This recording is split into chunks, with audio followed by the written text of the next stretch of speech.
దేవునికి స్తోత్రములు. ఈ వర్తమానం నుంచి నా సహోదరి సహోదరులకు ప్రభు యేసుక్రీస్తు వారి పరిశుద్ధమైన నామములో శుభములు. ఈ సాయంకాల ఆశీర్వాద ప్రార్థనకు మిమ్మల్ని ప్రేమతో ఆహ్వానిస్తున్నాం. ఈరోజు వాక్యాంశం గాడిద మాట్లాడింది. వాక్య భాగము సంఖ్యాకాండము 22వ అధ్యాయము 28వ వచనం. దేవుని వాక్యాన్ని చదువుదాం. అప్పుడు యెహోవా ఆ గాడిదకు వాక్కునిచ్చాను గనుక అది, నీవు నన్ను ముమ్మారు కొట్టితివి, నేను నేనేమి చేస్తునని బిలాముతో అనగా. ప్రియ సహోదరి సహోదరులారా, దేవుని జీవగ్రంథములో అత్యంత అరుదైన అద్భుతమైన జరిగిన సంఘటన. మీరు ఊహించండి, మీరు ఎక్కడికైనా ప్రయాణం చేస్తున్నప్పుడు ఒక గాడిద మీద ప్రయాణం మధ్యలో ఆ గాడిద వెనక్కి తిరిగి మీతో నన్ను ఎందుకు కొట్టావు అని అడిగితే మీ రియాక్షన్ ఎలా ఉంటుంది? మీరు ఏ విధంగా ఊహిస్తారు? ఏ విధమైన ఆశ్చర్యంలోకి వెళ్తారు?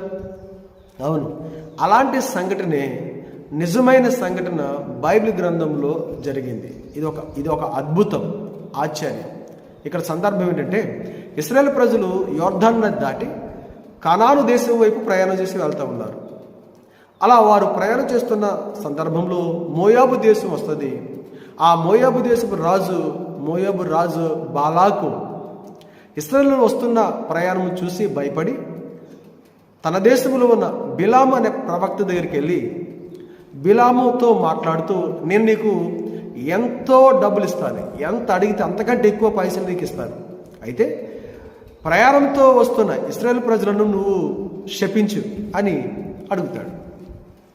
బిలాము దేవుని సన్నిధిలో ప్రార్థన చేసి, ప్రభా, మరి ఇశ్రాయేలు ప్రజలు వస్తున్నారు, వారిని శపించిన అని అడిగినప్పుడు దేవుడు వద్దు అంటాడు. అయితే ఈ బిలాము బాలాకు ఇస్తానన్న డబ్బులు మీద ఆశ కలిగి దేవుడు వద్దు అన్న రెండవసారి మళ్ళా దేవుడిని అడుగుతాడు, నేను ఎలా వద్దా అని. ఈసారి దేవుడు, నువ్వు వెళ్ళు, అయితే నేను చెప్పే మాటలు మాత్రమే చెప్పాలి అని అంటాడు. తెల్లారింది. బిలాము తన గాడిదను సిద్ధం చేసి గాడిద మీద ఎక్కి ప్రయాణం చేసి వెళ్తూ ఉన్నాడు. ప్రయాణ మధ్యలో దేవుని దూత ఒక కత్తి పట్టుకొని అడ్డంగా నిలబడింది. దేవుని దూతను గాడిద చూసి ఆగిపోద్ది. దేవుని దూతను గాడిద చూసింది, కానీ గాడిద మీద ఉన్న ప్రవక్త మాత్రం దేవుని దూతను చూడలేని స్థితిలో ఉన్నాడు, కనబట్టలేదు. అయితే మొదటిసారి గాడిద బిలామును పొలంలోకి తీసుకుని వెళ్తుంది. అయితే బిలాముకి కోపం వచ్చింది, కొడతాడు. రెండోసారి గోడకు ఆనేస్తుంది. బిలాము కాలుకి అది అతుక్కుంటుంది. మళ్ళీ కోపం వస్తుంది బిలాముకి, మళ్ళీ గాడిదని కొడతాడు. మూడోసారి గాడిద కింద కూర్చుండిపోద్ది, ఒక్క అడుగు కూడా ముందుకేది. ఈసారి మరింత కోపం వస్తుంది, కర్ర తీసుకొని గాడిదని కొడతాడు. ఆ సందర్భంలో దేవుడు గాడిదకు మానవ స్వరాన్ని ఇస్తాడు. గాడిద ఇలా అడుగుతుంది బిలాముని, నేను నీ గాడిదని కాదా, నన్ను ఎందుకు కొడుతున్నావు, నన్ను ముమ్మారు ఎందుకు కొట్టావు అని అడుగుద్ది. అప్పుడు బిలాం అంటాడు, నీవు నన్ను అవమానించావు, నన్ను నీవు అవమానకరంగా చూస్తావు అని అంటాడు. ఈసారి గాడిద అంటది, నేను నీ దాన్ని కానా, నేను నీ గాడిదని కానా, నా మీద నువ్వు ఎన్నిసార్లు ప్రయాణం చేయలేదు, ఎప్పుడైనా ఎలా చేశానా? అప్పుడు బిలాం అంటాడు, నా చేతిలో కత్తుంటే నిన్ను చంపేసేవాడినే అని అంటాడు. ఆ సందర్భంలో దేవుడు బిలాముకి కళ్ళు తెరవగా దేవుని దూతను చూస్తాడు బిలాం. అతనికి తెలుసుద్ది ఎందుకు తన గాడిద ముందుకు వెళ్ళట్లేదు. అప్పుడు అడుగుతాడు, నన్ను క్షమించి ప్రభువా, నేను పాపం చేశాను అని తన హృదయంలో పశ్చాత్తాపడతాడు. అప్పుడు దేవుని దూత అంటది, బిలాము, నీ గాడిద నిన్ను ముమ్మారు తప్పించింది, లేకపోతే నేను నా ఖడ్గంతో నిన్ను చంపేసేవాడిని అని హెచ్చరిక చేస్తాడు. దేవునితో మాట్లాడుతూ దేవుడు అంటాడు, బిలాము, నువ్వు వెళ్ళు, అయితే నేను నీ నోటికి ఏ మాటలు ఇస్తానో ఆ మాటలే నువ్వు చెప్పాలి అని హెచ్చరించి దేవుడు పంపిస్తాడు. ఈ సందర్భంలో, ఈ పాఠంలో జరిగిన సంఘటనల నుండి మనం ఏం నేర్చుకోవాలి అంటే, దేవుని బిడ్డలుగా 3 ప్రాముఖ్యమైన అంశాలు, పాఠాలు మనం నేర్చుకోవాలి. మొదటి పాఠం, దేవుడు ఎవరినైనా ఉపయోగించుకుంటాడు.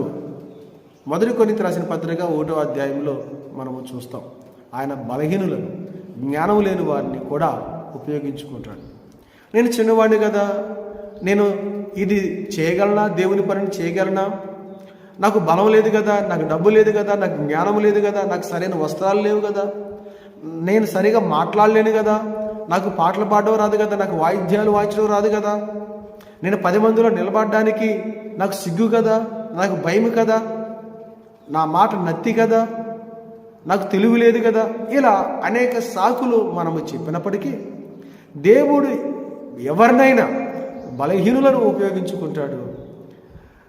ఎవరినైనా చిన్నవారిని కానీ, పెద్దవారిని కానీ, వృద్ధులు కానీ, యవనస్తులు కానీ ఎవరినైనా దేవుడు ఉపయోగించుకుంటాడు తన పని జరిగించడానికి. ప్రియ సహోదరి, దేవుడు ఈరోజు నీతో మాట్లాడుతున్నాడు. నువ్వు భయపడకు, దిగులు పడుకు, నిరాశ చెందకు. దేవుడు నీ కార్యమును జరిగించడానికి ఎవరినైనా ఉపయోగిస్తాడు. రెండవది, మన కళ్ళు తెరవాలి, ఆత్మీయ నేత్రాలు తెరిచి ఉండాలి. ఆత్మీయ నేత్రాలు తెరిచి ఉండాలంటే, మన కళ్ళు తెరవాలంటే దేవుని సన్నిధిలో మనం నిత్యము ప్రార్థన చేస్తూ భయభక్తులు కలిగి జీవిస్తూ ఉండాలి. ఈ లోకంలో ఉన్న చెడుకు దూరంగా ఉండాలి, ఈ లోకంలో ఉన్న పాపానికి దూరంగా ఉండాలి. అప్పుడే మన అంతరంగ నేత్రాలు తెరవబడుతూ ఉంటాయి. కళ్ళు మూసుకొని ఉంటే, కళ్ళు మూసుకొని ఉంటే దేవుని కార్యాలు చూడలేము. దేవదూతలను బిలాము చూడలేని స్థితిలో ఉన్న కారణం తన అంతరంగ హృదయం మూయబడి ఉంది. సహోదరుడ సహోదరి, దేవుని కార్యాలు నీడలా జరిగే కార్యాలు చూడాలంటే, జరుగుతున్న కార్యాలు నీవు చూడాలంటే నీ అంతరంగ నేత్రాలు తెరవబడి ఉండాలి. అంతరంగ నేత్రము తెరవబడినప్పుడు మాత్రమే, నీ కళ్ళు తెరవబడి ఉన్నప్పుడు మాత్రమే దేవుని కార్యాలు చూడగలవు. దేవుని నీడలో తన కార్యము జరిగించగలడు. మూడవది, డబ్బు ఆశ, శరీరాశ, లోకాశ అనేవి నీలో ఉన్నట్లయితే దేవుని చిత్తాన్ని నువ్వు జరిగించలేవు. దేవుని చిత్తము నీ ఎడల జరగదు. 2వ రాసిన పేతురు పత్రిక 2వ అధ్యాయంలో మనము చూడగలం. ఈ బిలాము డబ్బాశ, లోకాశ కలిగినప్పుడు దేవుని చిత్తాన్ని నెరవేర్చలేని స్థితిలో ఉన్నాడు. దేవుని యొక్క కార్యాలు చూడలేని స్థితిలో ఉన్నాడు. దేవుణ్ణే చూడలేని స్థితిలోకి వెళ్ళిపోయాడు. ప్రియ సహోదరి సహోదరుడా, ఈరోజు దేవుడు నీతో మాట్లాడుతున్నాడు. నీ హృదయంలో డబ్బు, లోకాశ, లోక కోరికలు, తలంపులు, చెడ్డ ఆలోచనలు, చెడ్డ అలవాట్లు ఉన్నాయా? అయితే నువ్వు దేవుని చిత్తాన్ని నెరవేర్చలేవు. అంత మాత్రమే కాదు, దేవుడు నీ ఎదుట ఉన్నా సరే దేవుని చూడలేని స్థితులకి వెళతావు.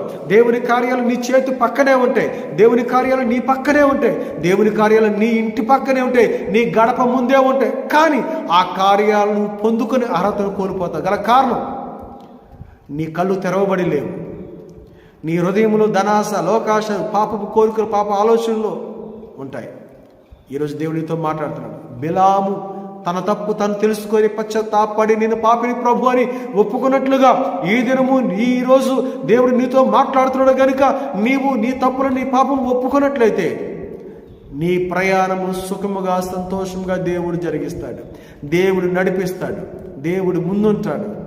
నీవు ఏ విషయంలో భయపడకుండా సురక్షితంగా, క్షేమంగా నీ ప్రయాణం సంతోషకరంగా సాగి ఆయన రాజ్యం వచ్చేంత వరకు ఈ నీ జీవిత యాత్ర అనే ప్రయాణము సంతోషంగా నీవు కొనసాగిస్తావు. కొన్ని సందర్భాల్లో అడ్డంకులు వస్తాయి. దేవుడు అడ్డంకి ఇచ్చాడంటే అడ్డంకి ద్వారా మనకి ఏదో ఒక పాఠం నేర్పుతా ఉన్నాడు అని మనం అర్థం చేసుకోవాలి. ఆటంకం కలిగినప్పుడు మనం భయపడకుండా ఈ ఆటంకాన్ని జాగ్రత్తగా గమనించాలి. దేవుడు ఈ ఆటంకం ద్వారా నా జీవితానికి ఏదో పాఠాన్ని నేర్పబోతున్నాడని నీవు తొందరపడకుండా దేవుని చిత్తమేంటో అని కనిపెట్టి ప్రార్థన చేసే బిడ్డగా నీవు ఉండాలి. గాడిద వలె మనము ఆటంకం వచ్చినప్పుడు ఆలోచించాలి, ప్రభువా ఇది నిశ్చితమైన ఆయన అని మనం ఆలోచించి ఆయన వైపు చూసినప్పుడు మనము తప్పించబడతాం. మన ప్రయాణము క్షేమంగా కొనసాగుతుంది. ప్రియ సహోదరి సహోదరుడు, నీ జీవితంలో ఆటంకాలు కలిగినవని నీవు ఆలోచిస్తున్నావా? ఆలోచించుకో. యేసు వైపు చూడు, ఆయన వైపు చూడు. నీ కళ్ళు తెరుచుకో. దేవుడి లోకములో ఆయన ప్రజల్లో చేస్తున్న కార్యాలు, ఎంత గొప్ప కార్యాలు జరుగుతున్నావో చూడు, జరగబోయేవి చూడు. దేవుని వాక్యం ద్వారా, ప్రార్థన ద్వారా, భక్తి ద్వారా, విశ్వాసం ద్వారా దేవుని వైపు చూస్తూనే ఉండు. ఆయన నీ పక్షముగా నీ ప్రయాణంలో, నీ పనుల్లో తోడే ఉండి నిన్ను నడిపించి సమాధానం, నెమ్మది, ఆశీర్వాదం దేవునికి ఇస్తాడు. అలాగూ దేవుడు ఈరోజు నీతో మాట్లాడి నిన్ను నడిపించునుగాక. ఆమేన్. ప్రార్థన చేయాలి. తండ్రి, మీ కొందరు ఈ దినం ఉదయం నుంచి సాయంత్రం వరకు కాపాడే దేవుడు, మీ వాక్యం ద్వారా మాతో మాట్లాడేది ప్రభా. ఈ రాత్రి మంచి నిద్ర, ఆరోగ్యం దయచేయండి నాయన. మీరు ఎవరినైనా ఉపయోగించుకునే దేవుడు నాయన.